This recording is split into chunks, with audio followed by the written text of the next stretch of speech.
Who in the world gonna believe in such a, and you know, and the three singers, I mean, look at this heaven. Imagine you have three singers for eternity. How boring.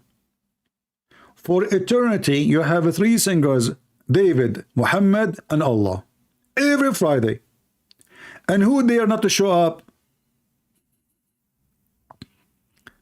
Huh? Who dare not to show up?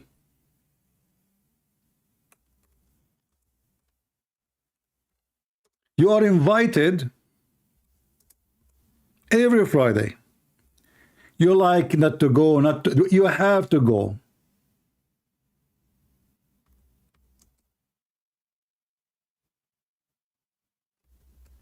Any Muslim here have any thing to say?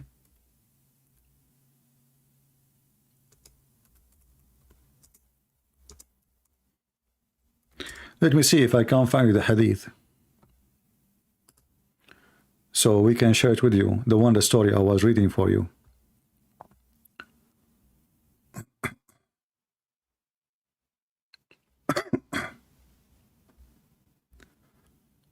uh,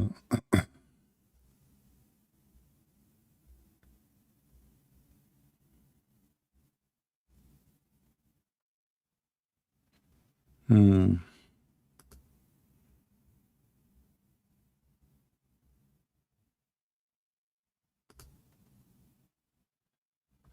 Let us see.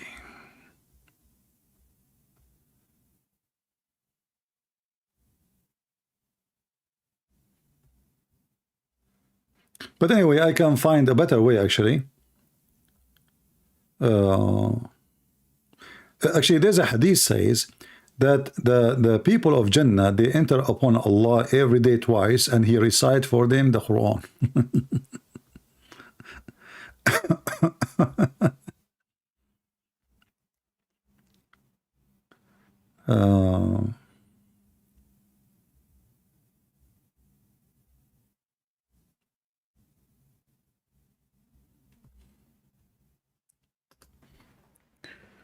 Let us see.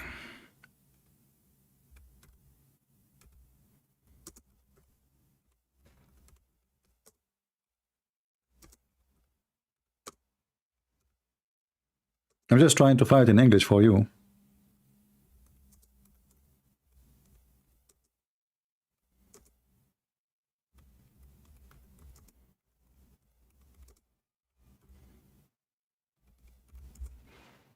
Let's see if we can find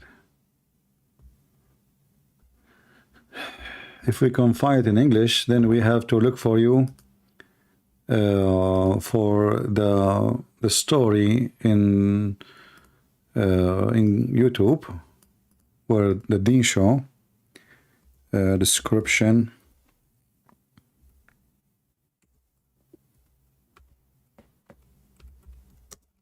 of paradise.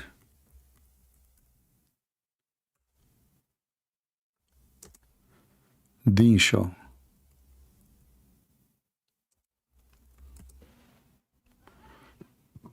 Here we go. If you want to go and check what I just said to you word by word, this is the video. Search for this title and you tell me if you are going to die laughing or not. You tell me. Description of paradise between two bracket Jannah, Dr. Ibrahim Durmali.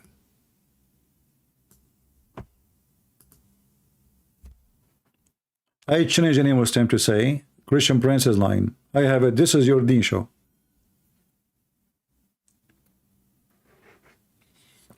For those, brother, Allah will sing, Muhammad will sing, David will sing, and each time they sing, Allah, He asks, have you ever heard better than this?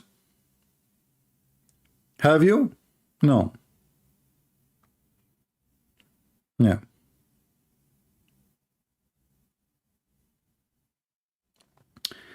Anyway, look like we are out of Muslims. There is no Muslim today. We have only one person who left Islam. We are happy for him, and I hope soon his family, they will leave Islam too. I feel sorry for our brother who called us, who the Muslim kidnapped his father, and obviously they killed him, and he know nothing about him since then. But obviously they killed him. You know, this is what usually they do. They're very merciful, very friendly, very beautiful religion. It's called Islam. All right.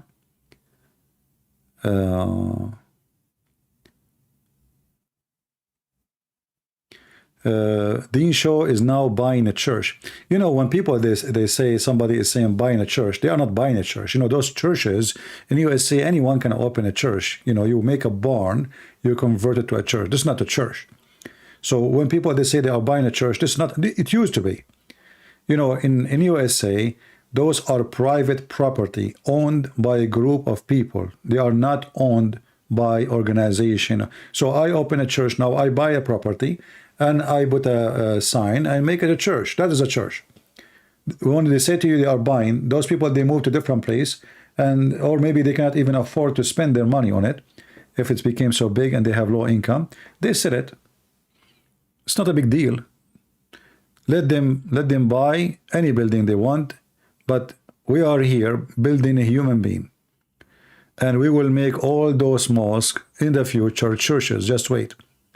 As you see, Muslim, they watch, they hear, even the one who try to deny and try to reject what we are saying, but is inside him, deep inside him, he cannot refute us. I mean, look, everything we said, here we go. I challenge anyone to tell me that the story I just told is a lie. The video is there. Allah will sing for you.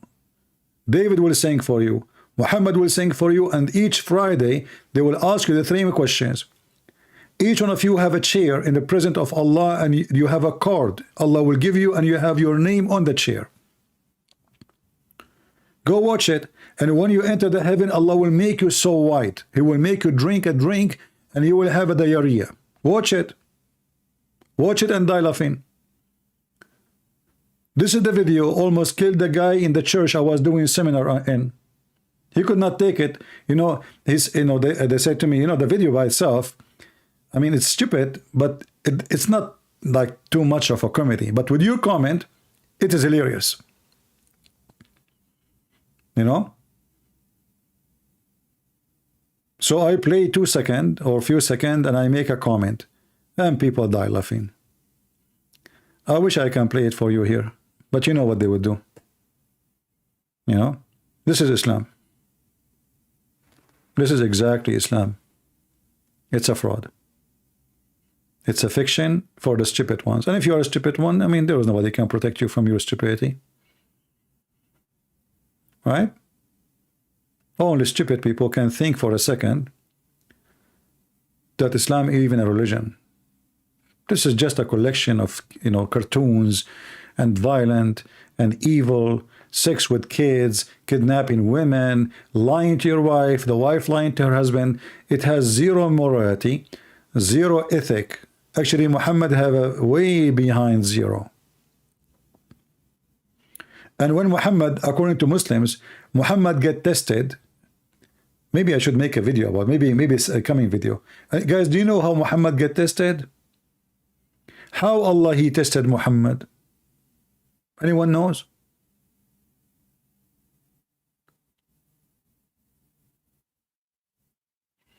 Anyone knows how Allah tested Muhammad? Who knows? Muhammad and the companions, how Allah he tested them? How strong their faith is. Let us see if any of you knows.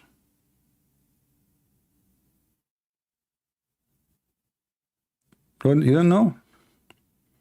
You guys are not learning good. Suicide? No.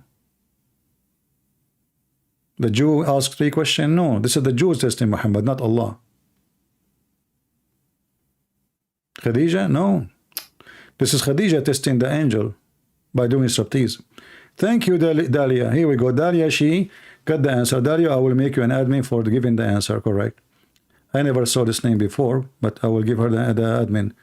Here we go. You got a hat, Dalia. Thank you. Look what Dalia, she said. He tested his prophet by lies. Have you ever heard of God who order and make a command of an army of lice to attack the believer, to the point Muhammad have lice in his nose, in his tongue, in his ear, in his pant, in his panty, in his ass, in his anus, in his private part, in his balls, I mean, all over.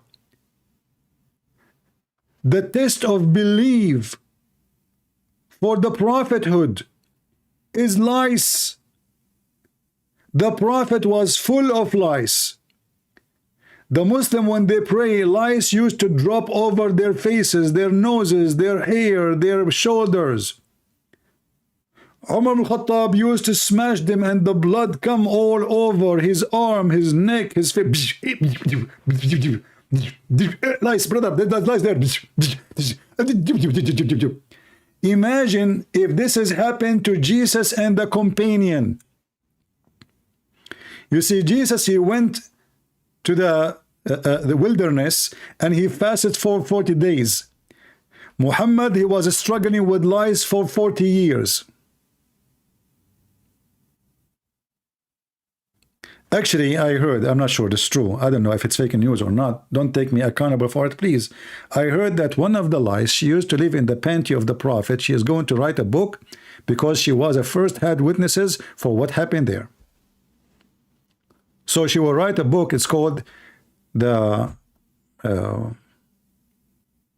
Diary of a Prophet Muhammad. I mean, she is a first witness, you know, she see everything. She live in the bushes around the penis of the prophet. And she will take some information from the lice who live in the back door, you know, the anus.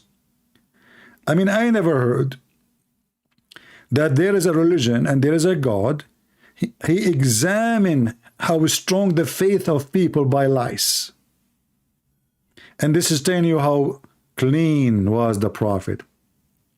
And this guy, Sabeel Ahmed, he have a video about the prophet, his teaching for fighting disease and hygiene. Prophet of Allah, he said, when you do sneeze, put your hand over your mouth.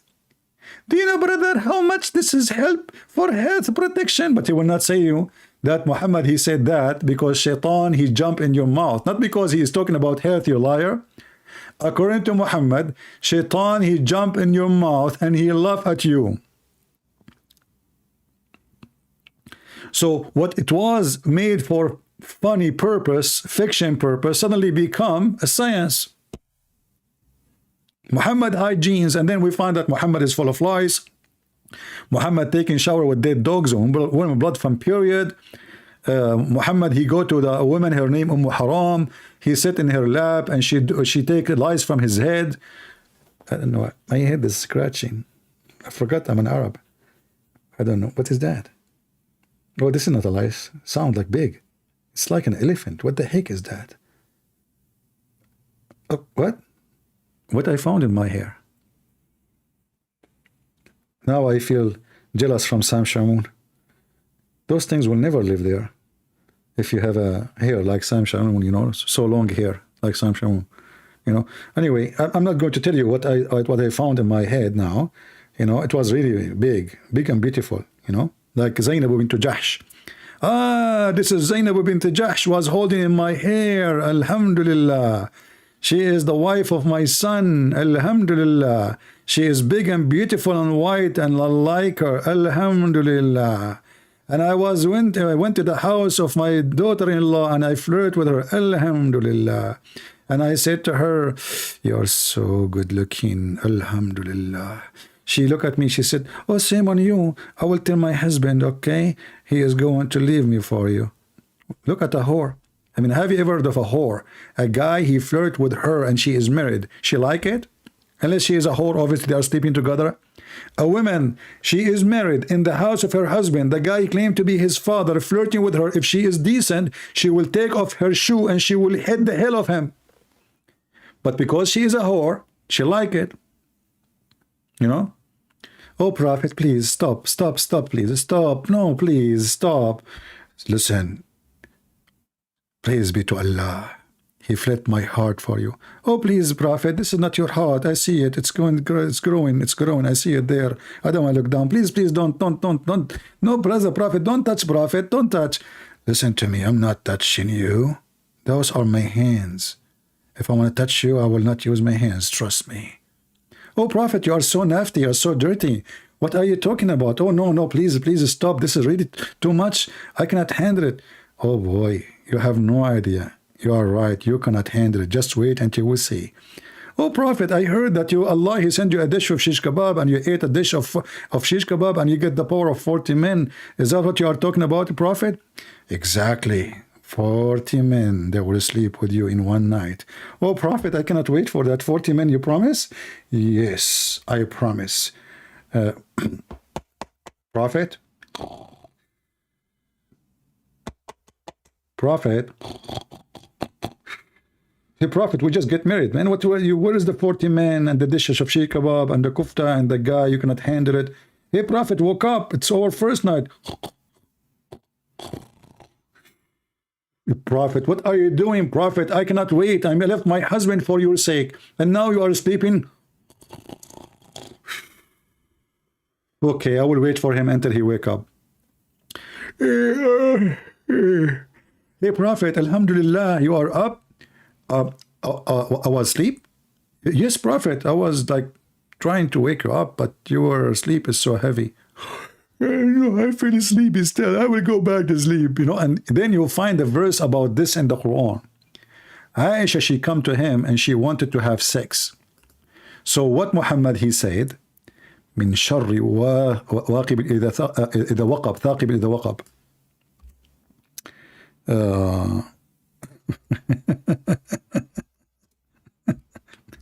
You go and you read the interpretation, you will see, from the evil when the penis stand.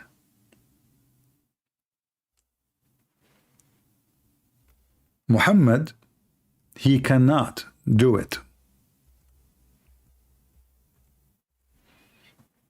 Hold on. Oh boy. I'm done an hour ago. You guys are taking me forever. Shame on you. All right.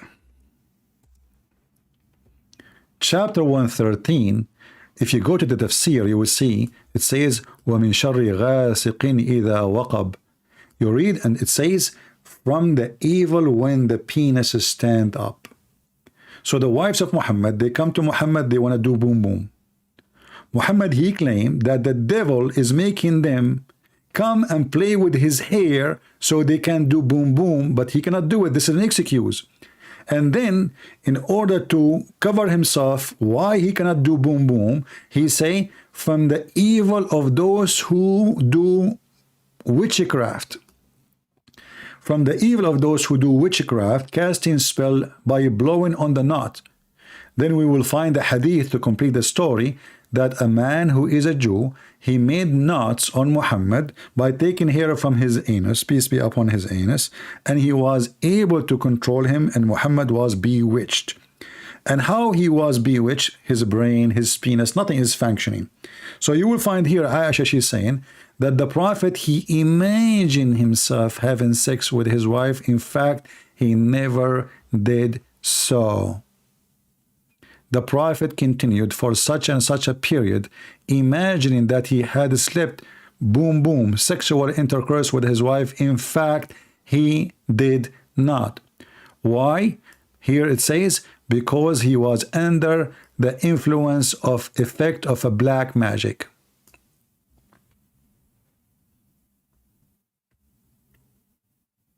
Do you see it?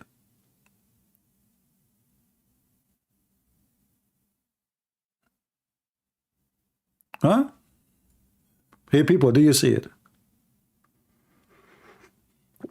The Prophet, he is so proud about his private part, but when the wife, they took him into test, he could not do anything. All his wife, he imagined himself.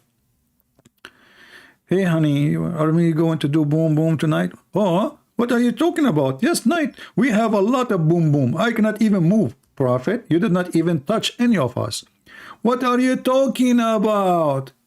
I have witnesses. Okay, what is your witnesses? I have a lot of lice in my hair, in my pant, in my, you know, all over. You can ask them. And then they will bring you Zakir Naik. Christian Prince. First of all, when the Prophet he have under the influence of black magic, he was controlled by black magic, and that's why he could not have sexual intercourse. Zakir Naik, I will cut my both arms if you yourself can have sexual intercourse. Christian Prince, I thrill you. To me and you, we have a challenge together, and let us see how sexual intercourse and see who can do it better. Zakir Naik, you want to do like live on air, right? Live show, who can do better sexual intercourse? Exactly. Zakir Naik, did you lose your mind? Christian Prince, first of all, this is a trend about religion, and Islam says there is no shameful act in religion. There is no shameful act in religion. Well, this is no shameful act in Islam. I mean, how you Muslim measure that Muhammad, you have the power of 40 men? Did you have like FIFA program for effing at that time? And your prophet, he beat 40 men. How you know? How you measure that? Christian Prince. First of all, Prophet of Allah said that he have the power of 40 men. That means he have a power of 40 men. How he measure it? Allahu Alam. Me myself, I wasn't there. However, I believe the Prophet was telling the truth. Okay, how you explain to me he have the power of 40 men, but the guy, he is not even having sex and he could not even have kids? I mean, why this guy having too much sex but there's no kids? Is he shooting in the wrong place? Christian Prince. First of all, the Prophet was very good in aiming. He is very good in what? In aiming. He is very good in aiming. Are you blind? Don't you see the hadith in front of us? If he is good at aiming, he will be good at aiming in the dream. It says here he imagined, continued for such a such period, imagining Zakir Naik. Christian Prince. It doesn't matter. The Prophet, he aimed perfectly. And if he could not shoot when he is awake, that will not change the fact that he is so good in shooting when he is dreaming. But Zakir, this is not about dreaming when he's really sleeping. This guy is imagining when he's awake. Exactly. And that make him the best of shooting, because now he is awake and he is shooting. But Zakir Naik, he was shooting at the pillow, at the goat, not his wives. So why you are saying to me he is the best of shooting? It doesn't matter. First of all, when you aim to shoot, you are shooting at the most hard shooting is the one you shoot at the moving target. Moving target, why his wife they keep moving? Exactly.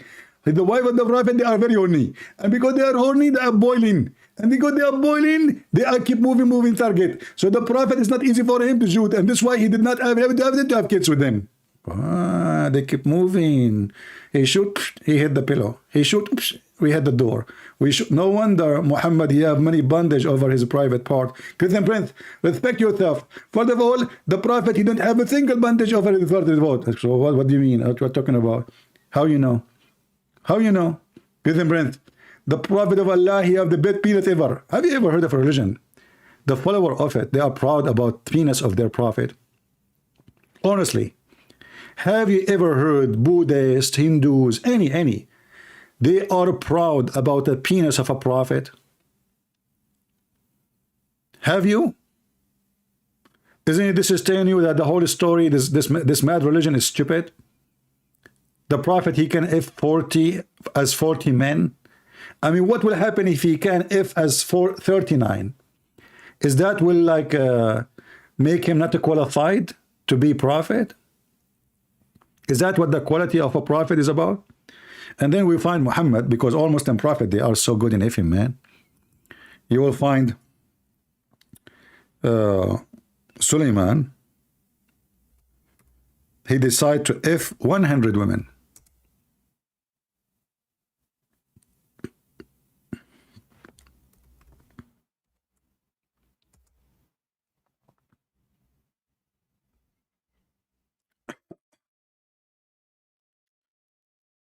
We look for Suleiman if 100 women. Give me some water, man.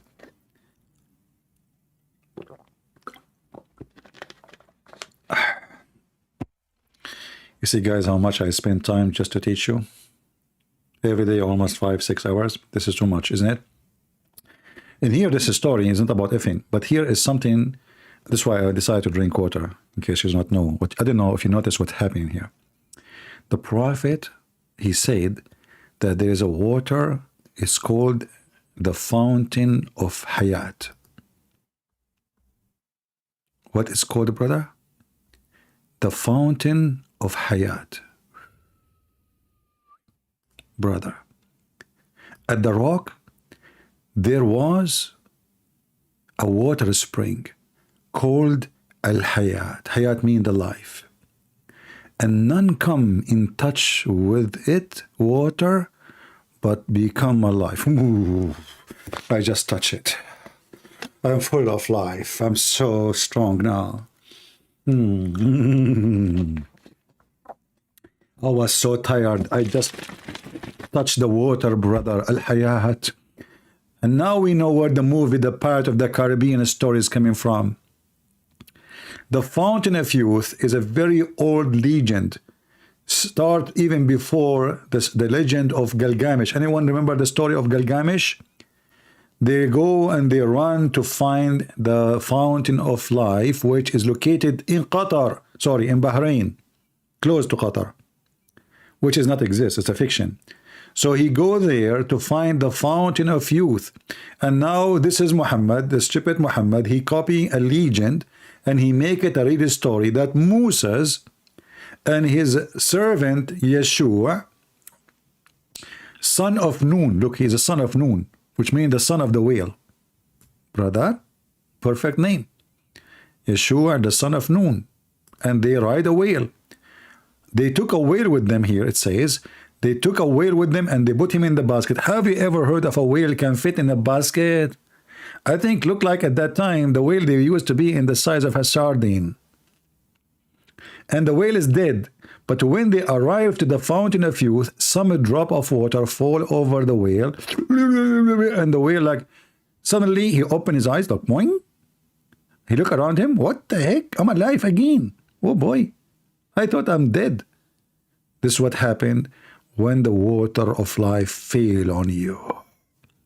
And you know, the Prophet himself, the one we are talking about, is Al-Khadr.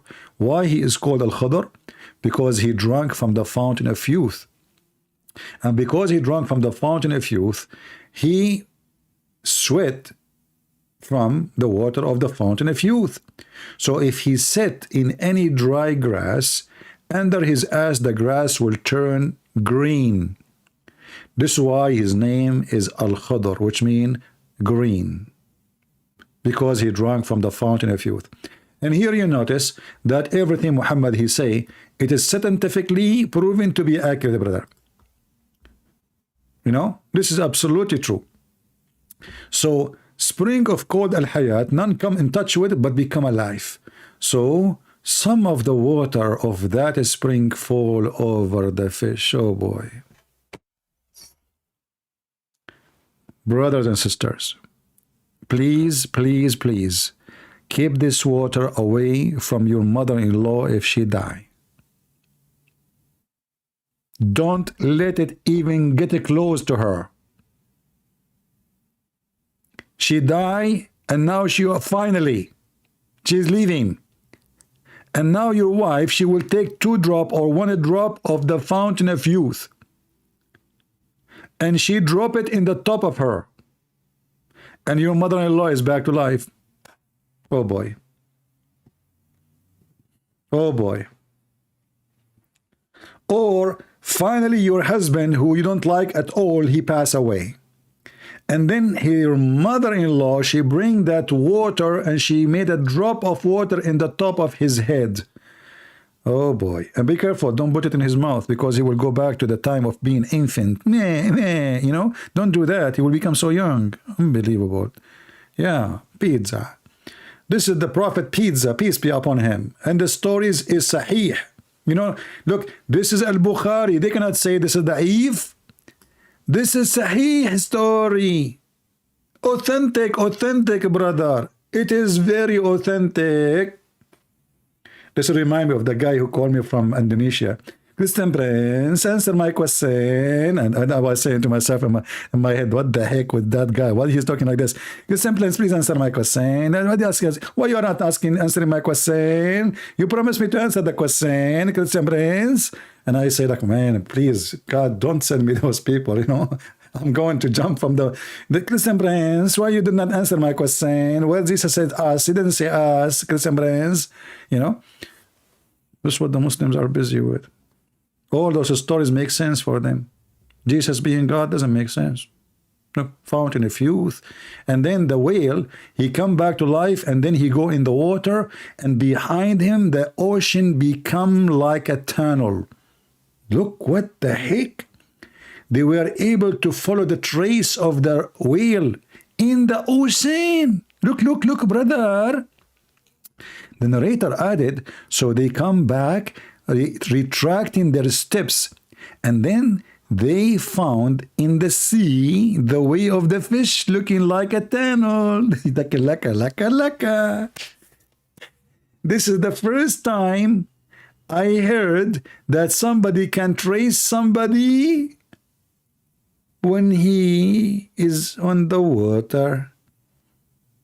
Wherever he walk, this whale, he swim, it become like a tunnel, brother. Just imagine it. So now from the beach, they notice that there's a tunnel in the water. It's a water tunnel, not rocks. And they go and walk in it. Moshe, brother Moshe, and the brother Yeshua ibn Nun. They keep going in the tunnel, keep going. Guys, come tomorrow because this is very far distance. Keep going. We did not even pass 10 meters. So if you think I'm going to be done soon, you are mistaken. Keep going. We're in the tunnel. Should I draw it? I love it. You know me. That's my hobby to draw. I was born as an artist. Picasso. Actually, why they call him Picasso? Because I gave him the peak of art, and because of me, he becomes so.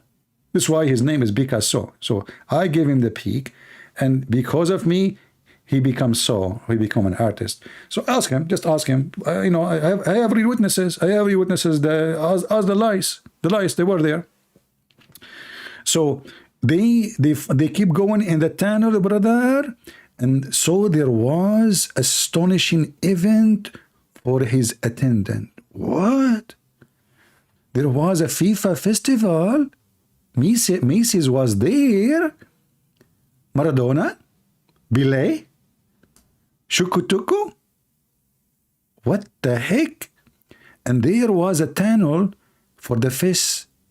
When they reach the rock, like what the heck, there's a tunnel and now they reach the rock? I mean, why in the hell there's a rock in the middle of the tunnel, man? Somebody put it in the way of the highway? They found a man covered with garment. Look at this man. Mystery.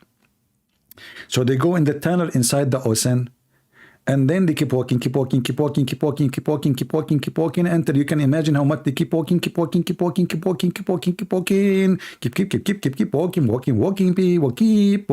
tomorrow, walking. And then after you keep walking for like tens of hours, whatever, they arrive and they found a rock, and the guy sitting in the top of the rock, and he is covering himself by a garment.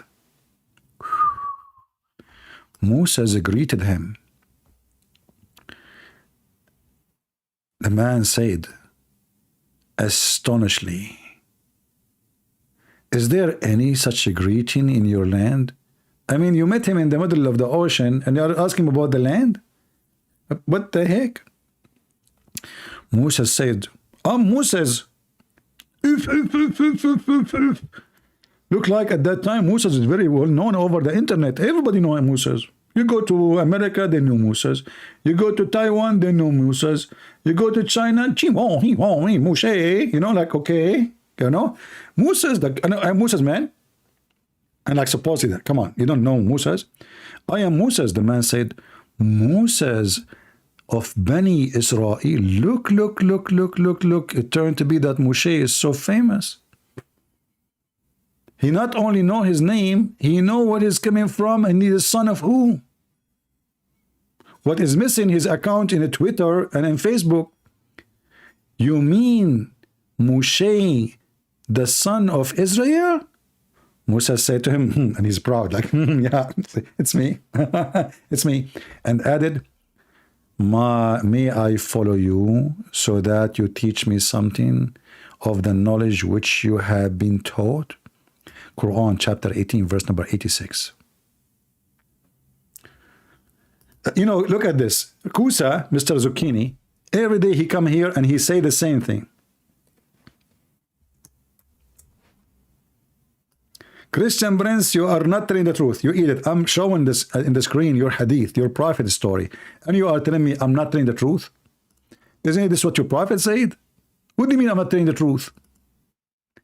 I mean, the story in front of our eyes, and this is recited, written, translated, published by you Muslims, and you say to me, I'm not telling the truth.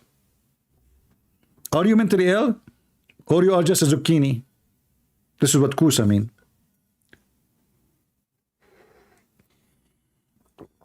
Are you serious? Isn't it, this is Al-Bukhari in front of us? What do you mean I'm not telling the truth? I'm just reading. It's in front of you. This is your Islamic website. And here we go. This is the link. I will give you the link just as a gift from me. I wish I can send you some zucchini, man. I mean, why you call yourself last name Zucchini? Are you from the cucumber land? Don't make me fry you. Or boil you. Zucchini. You are lying, Christian Prince. You are not telling the truth. Anyway, you know, by the way, this is why I never get old. I have the water of youth. But you know, I will tell you something happened which is very sad. I met a girl. She was so beautiful. And I told her my secret, that if she marry me, we can drink from the water of youth. I will give her some, and we will live together forever. But she was very greedy. She took too much water, and now she became a sperm. She went beyond the time of existence. Until now, her dad is not, he did not use that sperm. Still, it's in his testicles. I told her, be careful, you cannot drink too much water. I went to the kitchen, I came back. We are going to get married, brother. And she put 3 drops of water in her mouth. And I came back, I found the semen on the table. I looked for her all over. Where are you? Where you go? And then the semen spoke. Honey, sorry, I made a mistake. I drank 3 drops. And I said, what you did? What you did? And then I'm looking at her, and now she's a semen, and she is getting smaller and smaller and smaller. And then she said to me, I think I know where I'm going. I said, where? To my dad's testicles. I said, okay, may Allah bless your testicle. When you come back, let me know. Okay, we get married. The fountain of youth, Abdul? Your prophet, he found the fountain of life? A water you drink from it. And by the way, according to Muhammad al-Khudr, he was alive in the time of Noah. He was alive in the time of Moses, Abraham. He was alive in the time of Jesus. He was alive, even he was in the funeral of Prophet Muhammad. He's alive until now because he drank from the fountain of youth, man. Are you kidding me? True story. You know? I mean, it's fun to be in the funeral of everybody.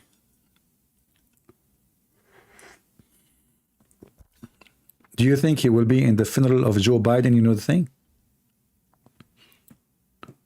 That would be fun. Do we have any Muhammadan? And here we go. This is Sahih Bukhari, hadith number 4727. Look, it's a music. Even the numbers, Islamic numbers are in music. 4727, 4727. Fountain of youth, fountain of youth. You drink fountain, you drink fountain, fountain of youth, fountain of youth.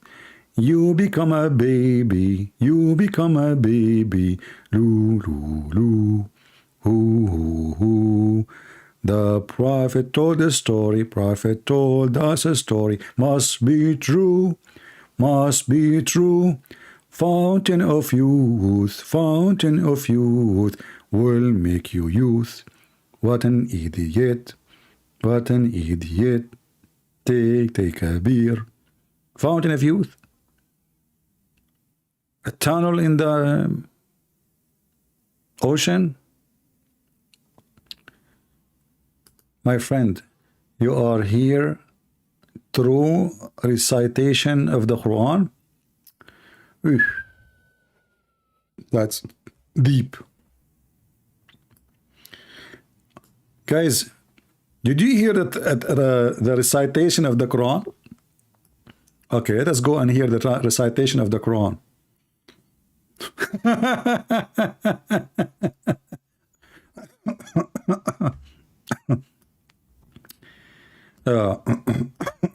Which verse you want me to show you? The recitation. Let us go to this one. This one is short.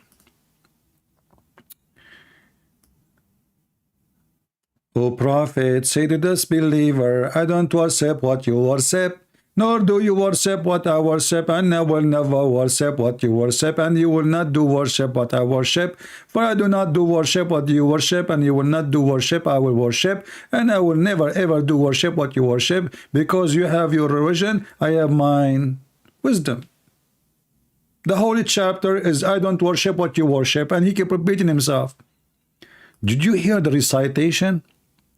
If I change one word in this chapter, people would die laughing. Let us change the word worshipped to eat. O Prophet, tell the disbeliever, I eat not what you eat, and you will not eat what I eat, and I will never do eat what you eat, and you will never do eat what I eat, and I will never do eat what you eat, because you don't eat what you eat, and I will never eat what you eat. You have your food, I have mine. That's deep. That is seriously deep. I eat not what you eat. And later we find that he said to them, you will never worship what I worship. And later they became Muslims. Which means this chapter alone is enough to prove to Muhammad as a fraud, because he prophesied that nor you will ever worship what I worship, ever. And later all of them became Muslims. You eat hummus, I eat mine. You have your hummus, I have mine, brother. Do you see it? False prophecy. Who is here for the first time? Are you here for the first time? If you are here for the first time, I feel sorry for you. Let us make a serious prayer that your first time will be your last time. Don't come here again. Warning, warning.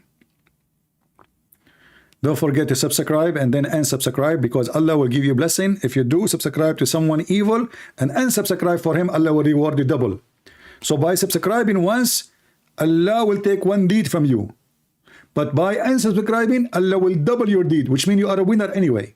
So please keep Muslims, subscribe and subscribe, subscribe. By the end of the day, your bank account will be full of good deeds. Genius, Muhammad. You know, I mean, this is really genius. Allah will double your deed when you don't subscribe, when you unsubscribe from Christian Prince.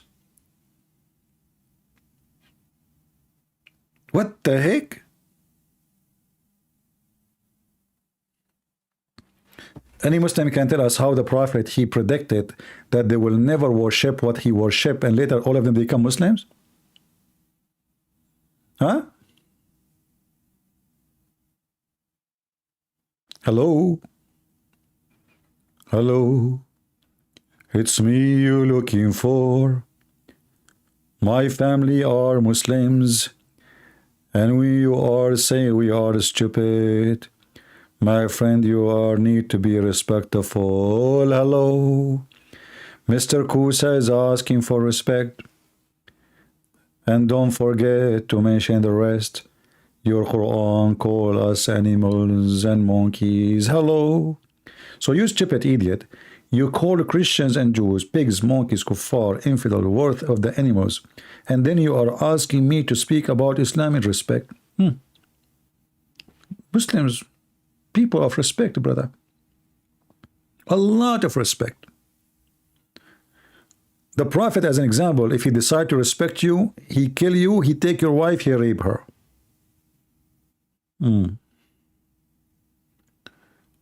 Do we have any Abdul beside respect Abdul? Even your Prophet, he called his mother najis, filthy. His own mother.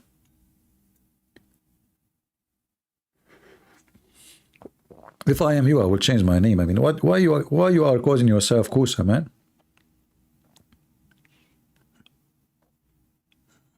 Imagine the police, they stop you, and you say to you, who are you? He says, Mr. Kusa. The one does not believe in Lord, he is a fool. You just said to me you should be respectful, and you are calling me a fool. I mean, look at those people, guys, look at this. The one who don't believe in the Lord, he's a fool. But he was asking me, please be respectful. So if a Muslim, he call us fool, kuffar, pagans, filthy, it's okay.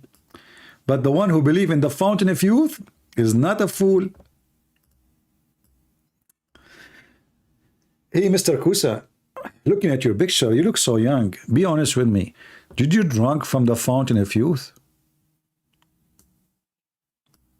Brother, I don't want to zoom too much. I'm getting dizzy. What is that? Did you really drink from the fountain of youth? Be honest with me. I mean, why you are so handsome and so good looking unless you drunk from the fountain of youth? I'm just asking. I mean, there must be a reason. I'm jealous. I wish I can get the fountain of youth. I don't know. I mean, I got only a few drops of water. I have to save them until I die so I can drink them again and come back to life again, you know, because I use many drops, by the way, because I died many times. Already, like I'm 2,000 years old. Not 2,000, I'm exaggerating now. You know, sometimes we Arab exaggerate. Sorry, it's not 2,000. This is too much. 2,000. I'm 3,000 years old. I just fixed it, didn't I? Because 3,000 is less than 2,000, by the way. Because, you know, you think about it from the other direction. Because 3,000 before Christ. This is not too old. 2,000 from now is really old. You know, but 3,000 before Christ is really fresh because we are going like negative, minus, you know? Like you don't get old in that direction. So like if you say 3,000 before Christ, which is minus, plus 2,000 after Christ, that means 1,000. Hello? Like minus 3,000 plus 2,000 equal to 1,000. So see what I'm talking about? This is our pure Arabic scientific mathematics. Do we have any Muslim here who would like to tell us about the fountain of youth? Huh? You know, guys, imagine if I say to the ladies here, I have the fountain of youth. I will give you some if you give some donation to Allah. Amen. The donation will come to Allah like rain. I will make you 16 years old if you send me to Allah donation. Okay, we have the fountain of youth. I will give you half a drop. Sorry, I cannot give you more. We have a high demand, and half a drop will make you 16 and 2 days. Full drop will make you infant. 2 drop will make you sperm. 3 drops will take you before the cave time. Fountain of youth, huh? And this is the religion of Allah. True story. Look at the story. Man. Yeah, and this is Allah. He is sending Moses in a mission to learn, supposedly. I love it. I love it. Do we have any Muhammadan want to say anything? There's no Muhammadans.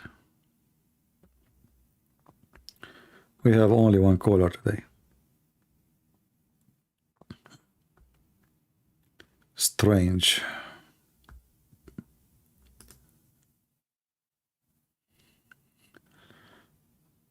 How are you, Indonesia? This guy, he think I'm Indonesian. No, I'm not Indonesian, man.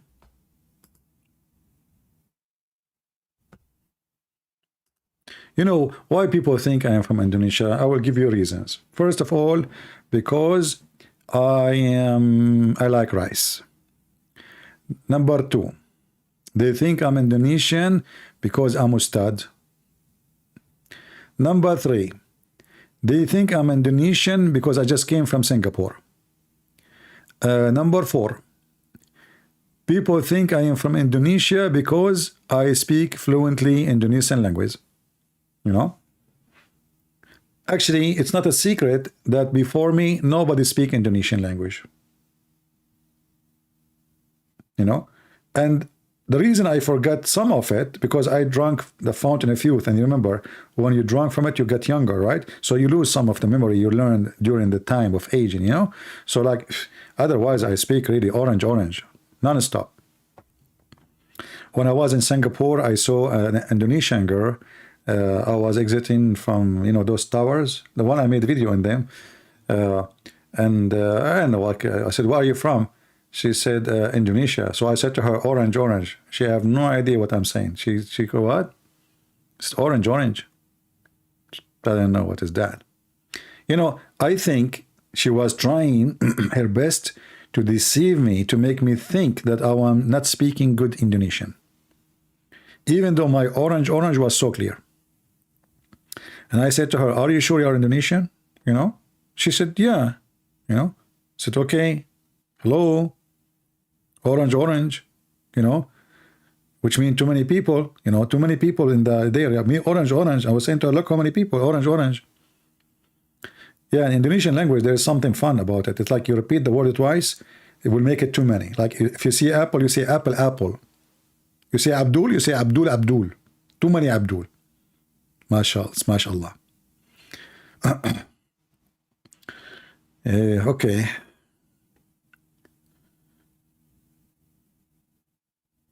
Orange. Yeah, plural. Like, you know, you see Lisa, if you go to Indonesia and you see Lisa, you say Lisa, this means too many Lisa. I'm just telling you the easy way to learn the language, you know. Go there, like Lisa. Like, actually, when I was in Indonesia, which is not go, I never go there, but I mean, I went there. The guy, he asked me for 10, what the currency there? I forgot, you know. It's not $1, I forgot, I don't know. I think it's called like, not orange, lemon, the currency.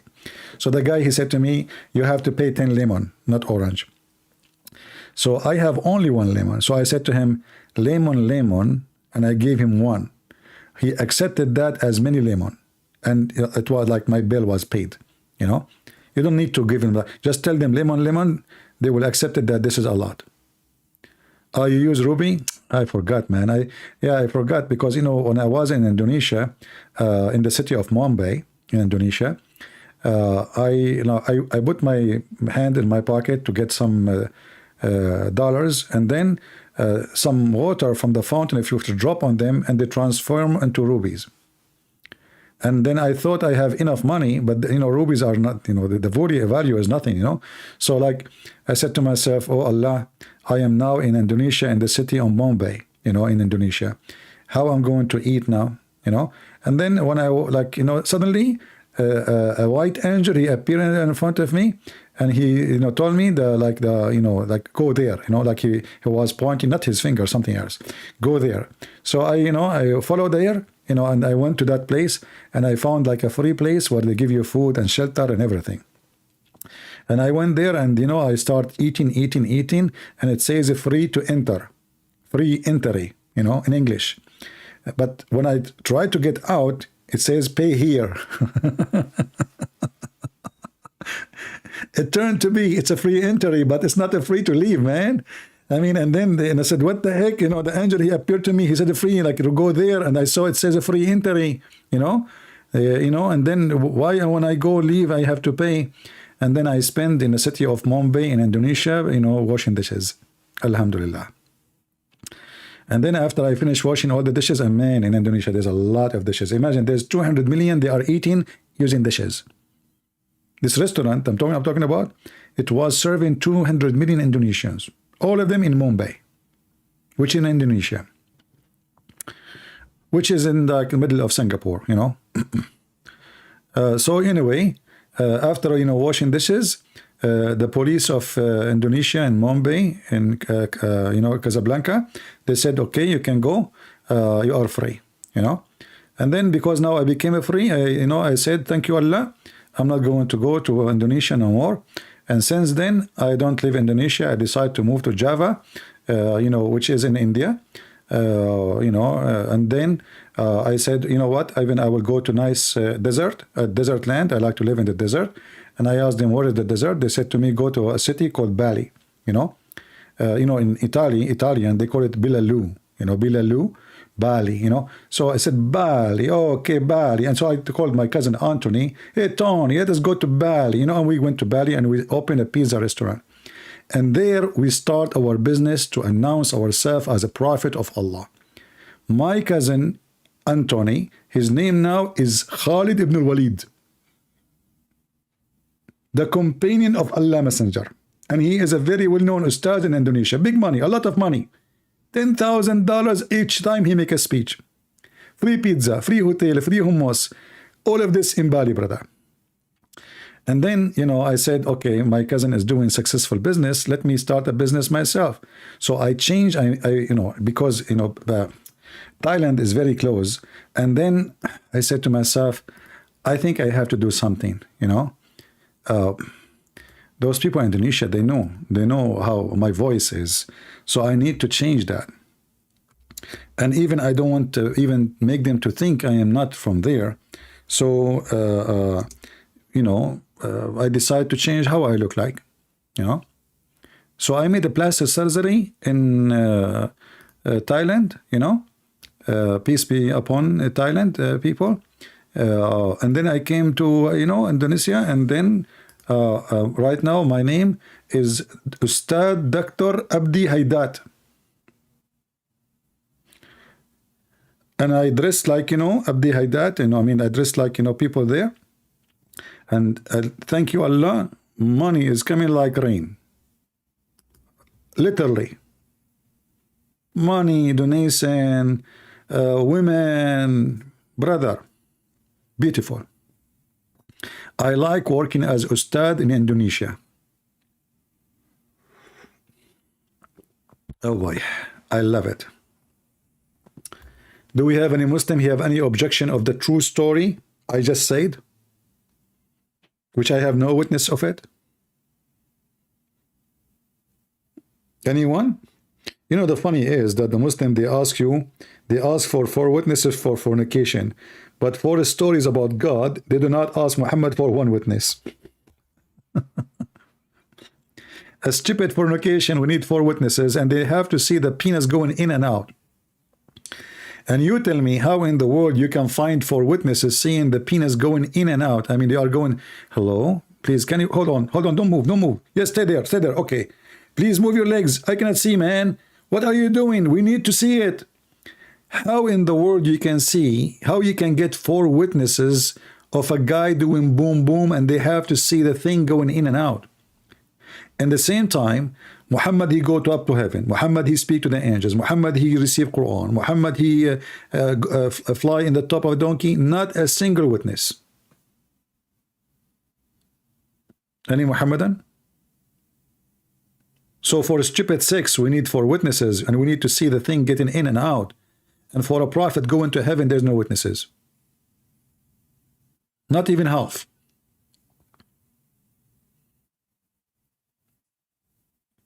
Any Muhammadan?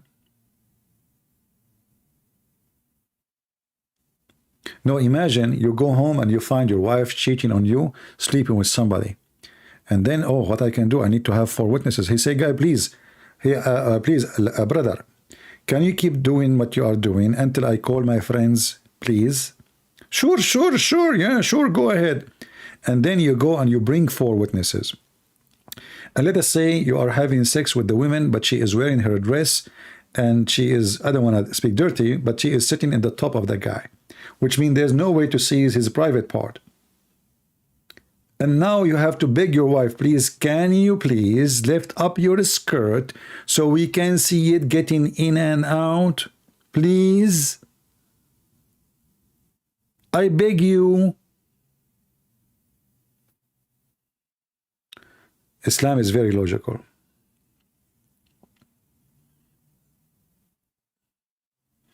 Even Muhammad, he warned the Muslims before, if you are coming back from a traveling, go and send a messenger to your wife to warn her that you are coming. Warn her. You know what is that?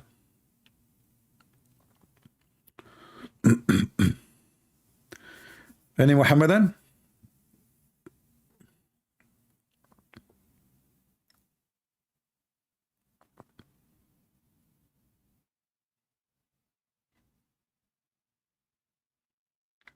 Nobody.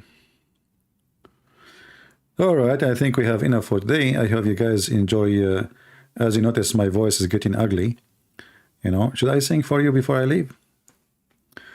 You found your wife cheating on you. You need to find for witness to help you. And if you could not, you are a barbecue. And what you can do about it, shame on you. I turn my head up and down. I turn it around. And all what I can see, the women cheating on you, not me. I turn my head, asking Allah, can you send me for witnesses to prove to thee? And all what I can see is just me alone with thee. She cheat every day, she sleep around, and what I can do about it, it's not my round. Unbelievable. So beautiful, isn't it? So beautiful. Actually, there's a hadith. Hold on, I just remember.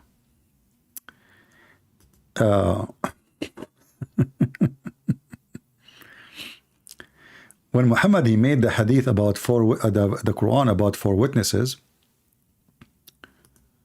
Man, I don't remember the hadith. I remember the story, but I'm trying to remember because this is how I find the hadith fast. I need to remember the whole line. What the guy said.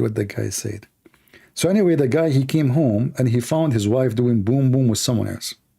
And he was a very close person to Muhammad. And Muhammad, he came with this verses in the Quran that you need to have 4 witnesses. Hold on, let's see. Hadith.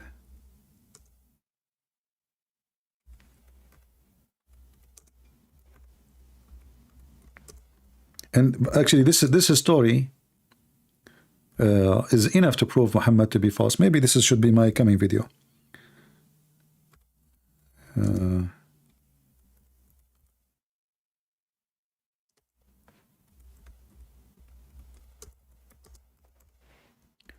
Let us see.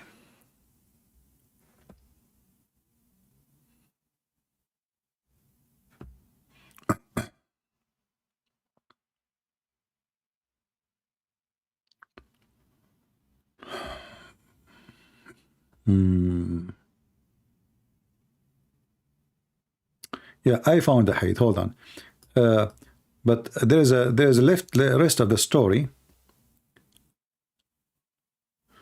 Let us see this one.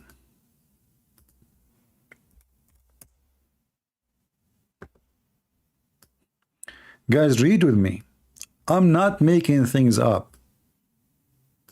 It's not me saying I should ask him to wait so I can bring 4 witnesses. You see, you were laughing, right? You were laughing that I said, please, like you go inside the house, you find your wife doing boom boom with a stranger, right? And then I said, please, you ask him, please, can you wait until this is what happened. The guy, he asked the messenger of Allah, saying, if I find my wife with a man, should I wait until I bring 4 witnesses? The translation is a lie. In Arabic it says, أَأُمْهِلُهُ حَتَّى آتِي بِأَرْبَعَةِ شُهُودٍ. Should I ask him to wait until I find 4 witnesses? This is the same hadith, different translation. Read with me. Abu Hurairah, he said, la, la, la, la, la, la, la. What do you think if I find a man with my wife? Shall I grant him respite? read. This is not my translation. Shall I grant him a respite until I bring 4 witnesses? The Prophet said, yes. Yes, brother, yes. Yes, give him some time. Sure. Close the door, brother. When you are leaving, don't forget to turn the air condition on or the fan, brother. They are hot. And then go and find 4 witnesses. Don't scream and make a scandal and blah, blah, blah, blah. No. Just let them continue. Yes, grant him some time, grant him, and go and find 4 witnesses, brother.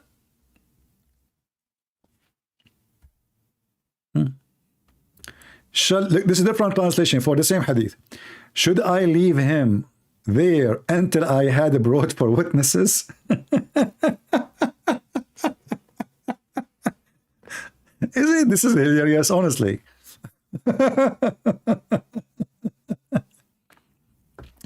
Should I give him some time?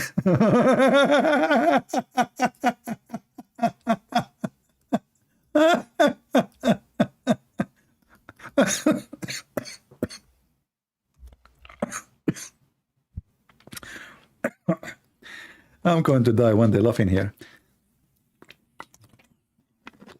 Brother, you open the door, your wife, her legs is up, and the guy doing boom boom. Assalamu alaikum, brother. What are you doing, brother, here?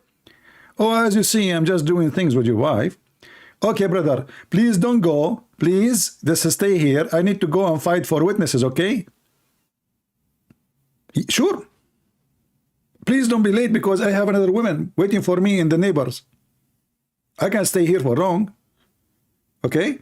And now the Abdul, he go and he try to find 4 witnesses.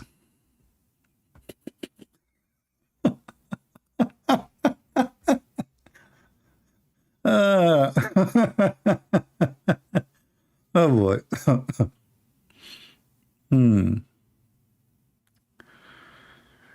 Oh boy. What a stupid religion. I mean, you have to be a pervert to accept such a cult, man. Literally a pervert.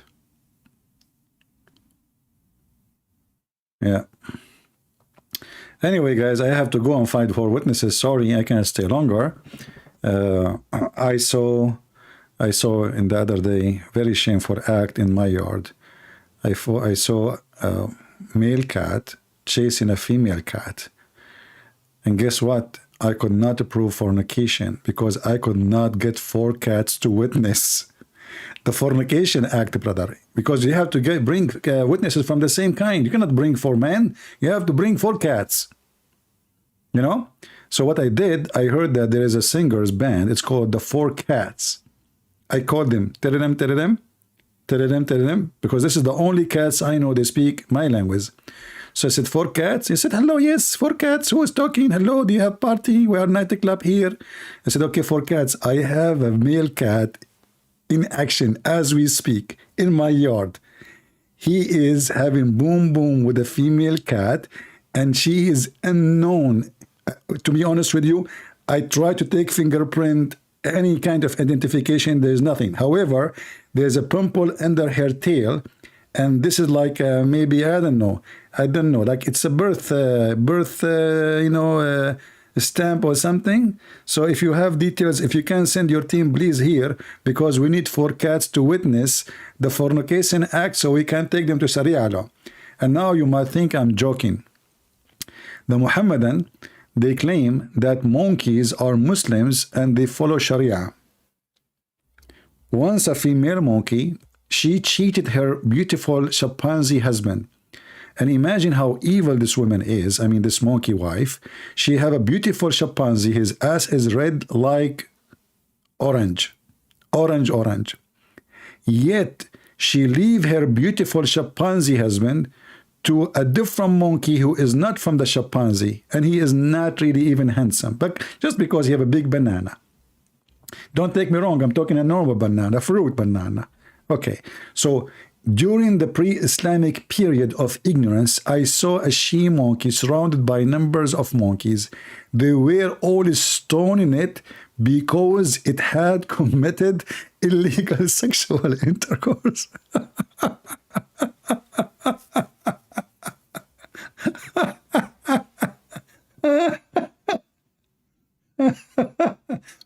And if you read the whole story, by the way, the story is even more hilarious. The female monkey, she was sleeping over the arm of her beautiful, handsome husband. The guy, he just ate like 100 coconut, you know?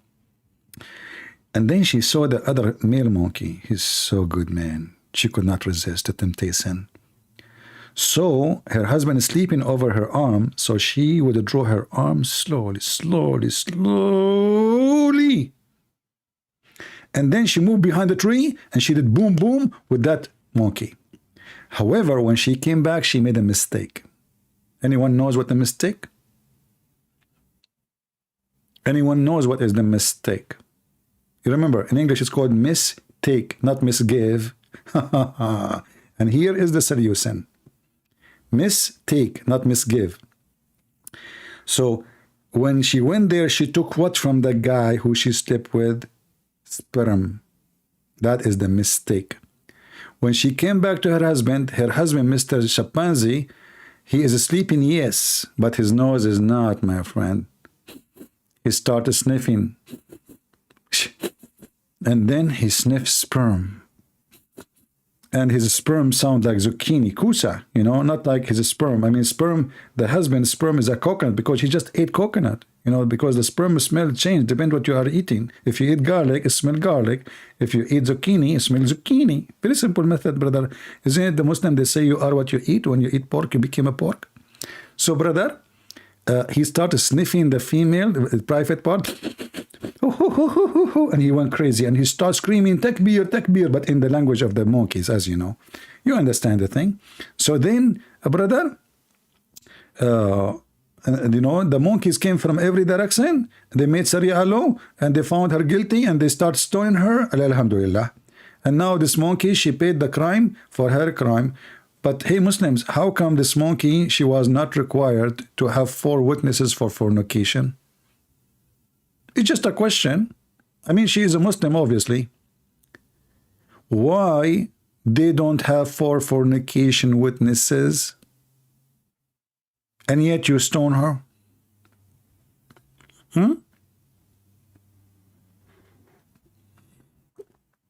Any Muhammadan? It's just a question. Think about it. I don't want to hurt your feeling because Muslims, they feel getting hurt when they think. I know it's against your nature. It hurt. Monkey committing fornication. A Muslim saying, and the Trinity in the Holy Bible makes sense. My friend, as long the Trinity does not make sense, so why your God Allah, each time he mentioned his name, he repeated 3 names? Why everything in Islam is a 3 days, 3 move, 3 bowing down? So Allah, when he speak, he say in the name of Allah, Ar-Rahman Ar-Rahim. Why 3? If Allah is 1, and why the names of Allah is multiply of number 3, which is 99? And if it doesn't make sense for you, the Trinity, that means doesn't make sense for you whatever God he says, because does it make sense to you that God, he can resurrect people from death? Prove it. Does it make sense to you that the Prophet of Allah received a dish of shish kebab to his Prophet and he got the power of 40 men? Go ahead, prove it. If you are talking about logic and making sense, I will go with you. Does it make sense that if you pray to God by touching a black stone, God erase your sin? Prove it. Does it make sense that the black stone is going to have tongue and mouth and ears and eyes and is going to witness for you in the day of judgment? Prove it. Does it make sense that you will have an endless penis when you go to heaven? Prove it. Does it make sense that the Prophet of Allah, he said, when you go to heaven, you are going to have sex with men and women, and you enter a bazaar full of images, and the image you like, you F it? What do you think? Here, you know, actually, I'm going to show you this message just to show you that Muslims, when they say they respect Jesus, they are liars. What is the message? Dark sky. Let me show you what this guy is saying. You know, the Muhammadan, they are so angry, so they try to insult. It's okay. Mr. Dark, look what you just said.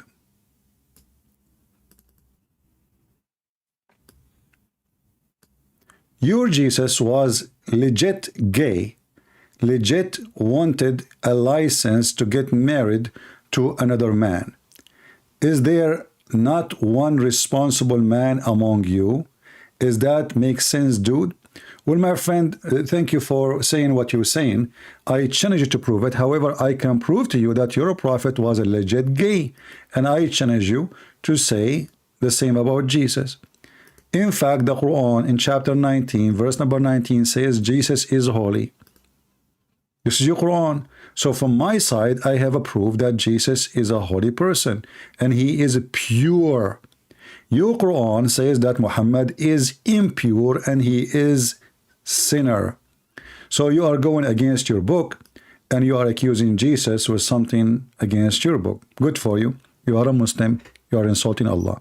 However, let us see what your prophet did, if he is a gay or not. You are the one who mentioned it. Don't cry. If a man, he is kissing a man and both are getting naked, what does that mean? You tell me. This is your prophet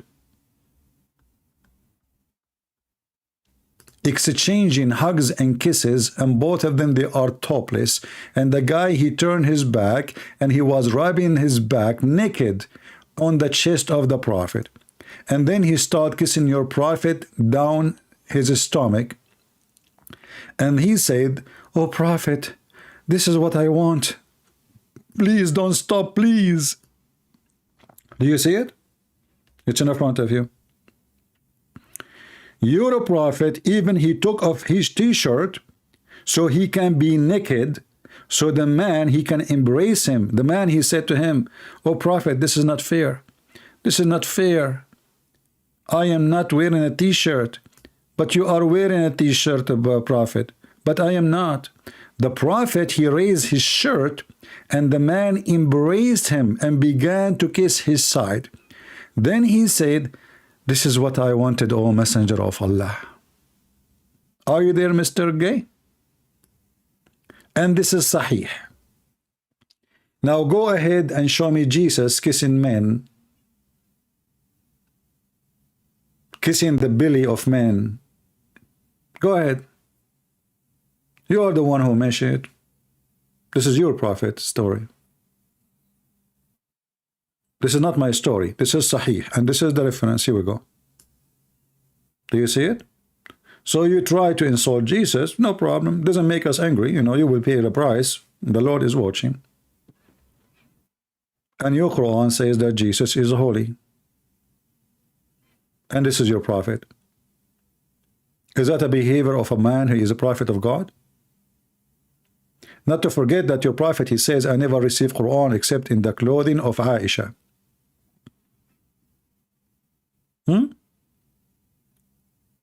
Not to forget tons of stories. When your prophet, he promised you that when you go to the heaven, there's a market which is nothing, no buying nor selling, except pictures and images of women and men.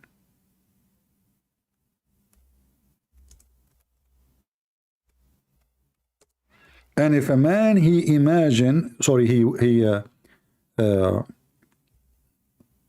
like an image of a man or a woman, he enter it and he have sex with it. What is the images? Images of men and women. And let us show you the reference. You see, the Muslims, when they try and they come here, always Muslim, you are allowed to insult as much as you want, but you will receive consequences with the proofs and reference. What you say about Jesus is invalid. You cannot prove anything of what you say, and this is even against your own belief. But because you are a hypocrite like your prophet, here we go. The Messenger of Allah, he said, "In paradise there's a market which nothing brought or sold except images of men and women." So the images of what? Take a note. Images is images of men and women, right? Images are images of men and women. Who is the customer? If a man like an image, he will enter into it, and then he do boom boom. So who is the homosexual according to Islam? Read it. All of you. In the heaven, there's images of men and women, and the customers are men. If a man, he didn't say if a man or a woman, she like an image, she interested, she have sex with it. No. If a man, he saw an image, in Arabic it says, ishtaha rajulu sura. If he have a lust, a sexual desire for an image, he enter it. And then right away he is speaking about hurul ain. So who is the one who is promising homosexuality even in heaven? It's your religion. See, my friend, I feel sorry for you. You wanted to insult Jesus. We gave you a shower which you cannot handle. Let me summarize what I am saying to you. Santa Claus is real. Allah is not. Did you get it? Santa Claus is real. Allah and Muhammad is not. Prove me wrong.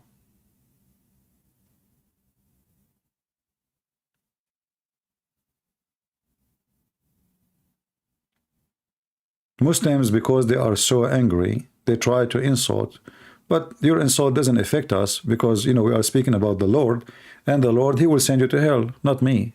I will not even need to be angry. I just give you a response what you don't want to say. All right? A response you deserve. So anyway, guys, feel free to download the video. I think we have enough for today. We have only one caller today, not too many. Usually I don't keep videos which is not, I might just keep his call from all the video, but feel free to download my video and load it wherever you want. As you know, all my videos is for free to be used and not to be abused. I want to say thank you all for being here. May the Lord bless you. And if you are going to load my videos, you can make this video short by cutting the part refuting Sabeel Ahmed about corrupting the Bible. You can make it 5 minutes if you want. That will make it easier for people to watch instead of watching long video. All right? So I want to say thank you. May the Lord bless you. And until I see you again, Christ is Lord. Muhammad is a fraud. And if your wife is cheating on you, you better have 4 friends 24 hours living in your house so you can prove it. Take care.